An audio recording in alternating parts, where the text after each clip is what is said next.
maybe they couldn't get beyond gender. And our nominee happened to have been a black or African American, Asian American woman. Right. So it's one thing not to be able to get there. It's something else.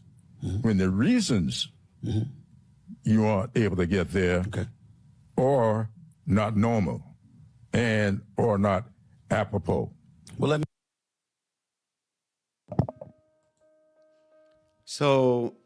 let me get this right. First, Representative Jim Clyburn says that Kamala Harris is now a black Asian. This was nothing they were saying during the last election. But I'm a little bit tired of the race issue. And I just want to talk about democracy and the people's government in California. I mean, look at that. Look at that.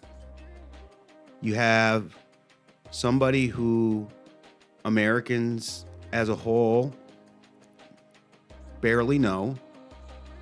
And the way the Democratic Party in California is really an anti-democratic party.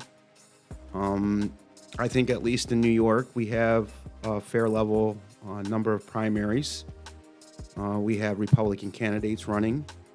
But there is effectively no Republican Party in California.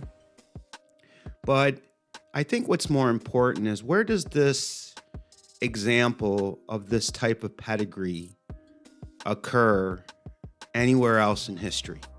I mean, even Ronald Reagan had a career.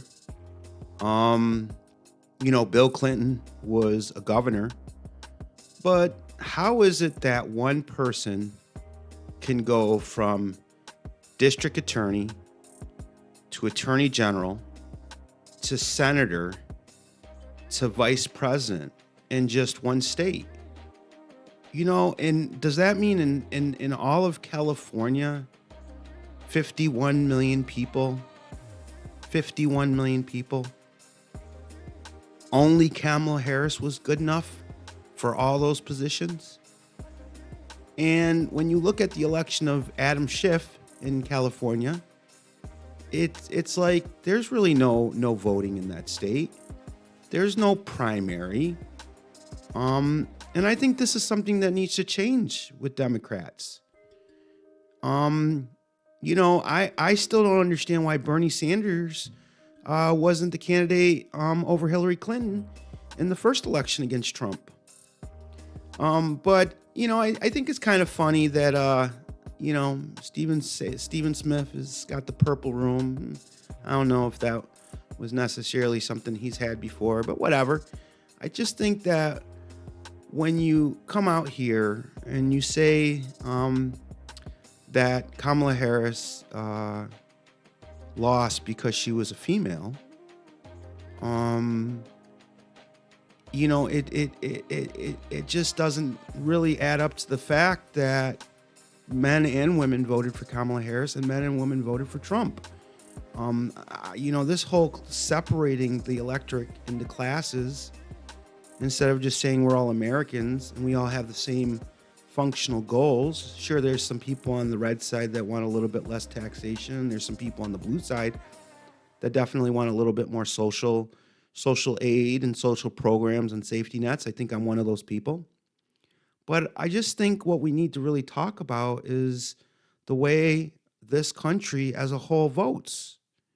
When you look at how the founders, as much as I say that they were terrible, and I do say that, they're a bunch of rich, entitled people coming from England who clearly didn't want to listen to the king anymore, but still wanted that system in place.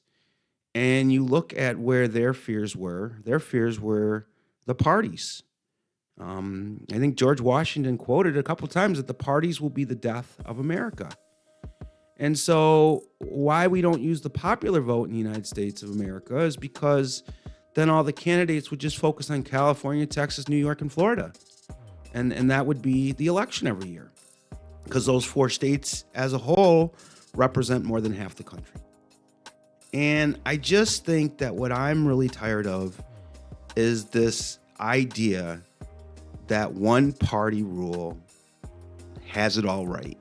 That one party rule makes everybody else, their decisions, their choices, their input be irrelevant. And I just am bothered by this whole idea that maybe what we really should have in the whole country is ranked choice voting. Maybe we should stop putting the Democrat and Republican on each side of the candidate. Maybe we should start electing candidates who truly put America first, who truly put their constituents first, and who do the right thing. Miss Harris did not lose because she was a woman. Kamala Harris lost because she couldn't answer a question. Kamala Harris lost primarily with the black male community because she went out there and tried to articulate that her life was the same life as a lot of black people, a lot of black males in this country, and that's just not the truth.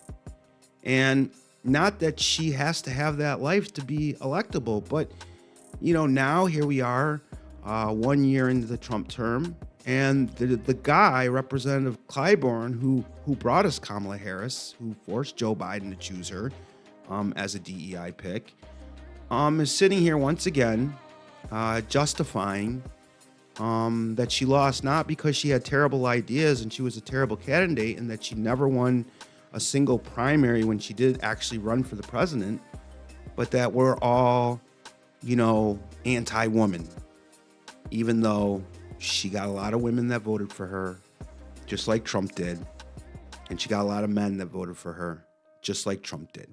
However, when it comes down to the numbers, Trump just won more electoral votes, just like Hillary. And I think what we need to do as a Democratic Party, me, Rob, as a whole, and what I'm saying to the Democrats, is what we need to do is we need to get back out there and we need to let people bring their ideas to the table, let everybody have a voice, and the person's voice who is going to offer the most to the whole country, not just to one block, not to just one subdivision of one group of people and money to this group of people. Like, for example, I'm a minority and I'm a little bit disturbed on how in Minnesota, $8 billion was flown through that state at the expense of federal taxpayers. I'm very disappointed that here in New York State, we gave housing and homes to people who are not here legally, but we don't help our own people here who are poor and on the street. And just going back to California, it's just really disappointing that, Gavin Newsom's out there acting like he's, the next commander in chief. And yet this is the same guy that moved all the homeless Americans who are veterans, all the homeless Americans in California who have mental health problems, might have some issue. When it came to the leader of China visiting California, well, Governor Newsom had no problem moving Americans, to honor the Chinese president, show him how clean our streets were. But see, that's not what they do in China. I mean, sure, they have their pomp and flair and they do some things, but they don't go out and move a whole bunch of Han Chinese when Trump's visiting. That's not what they do. And I just think that what we really need to do is start looking at what helps Americans. This whole divide and conquer between social issues left and right is really only keeping America divided and making all of us lose money out of our paychecks every week.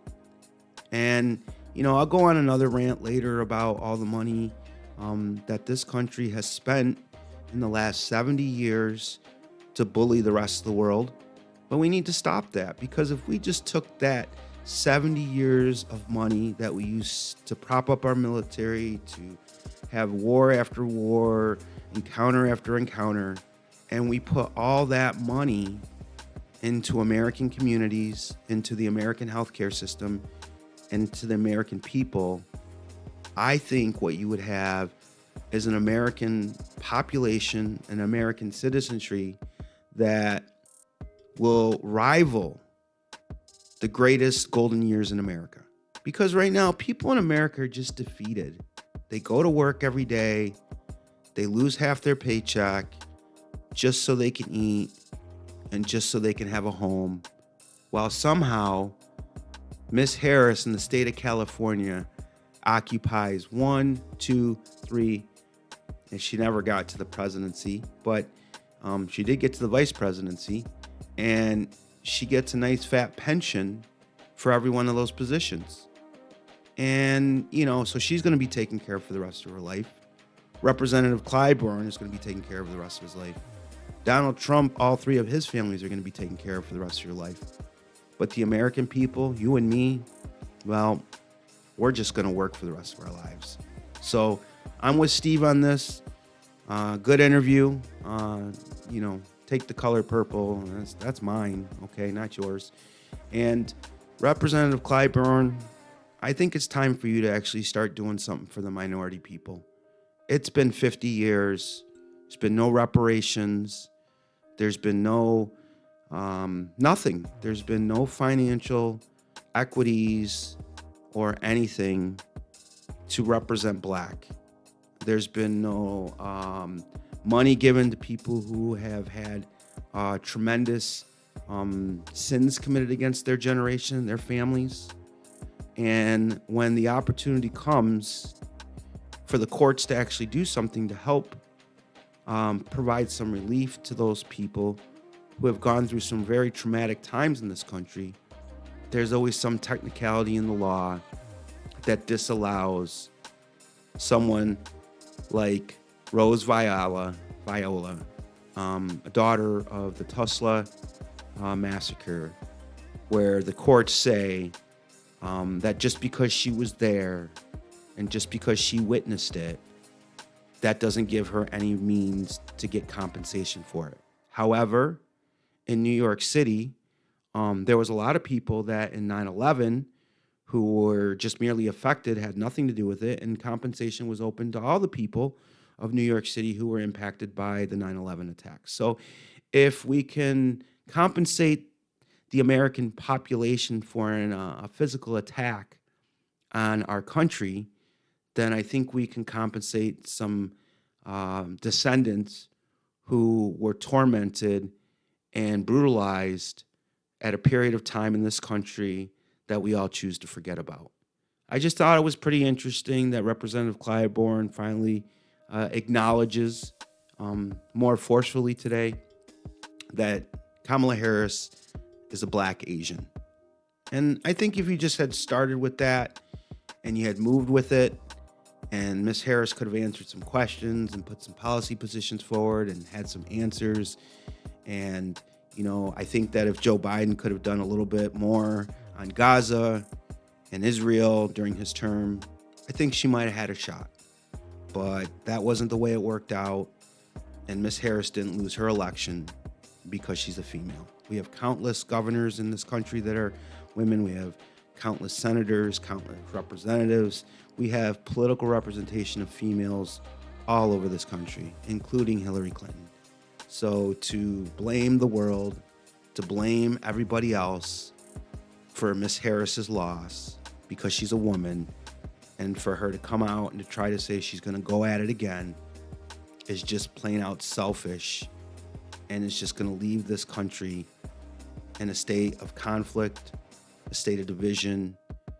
And really, not to be that guy, but if Trump, rises his head for a third term and you put Kamala Harris up against him again, you're just guaranteeing that if we do have another president that has a possibility of a third term, it will more than likely be Trump if Harris is the nominee. I'm Rob. I hope you guys have a great Christmas. I hope you have a Merry Christmas.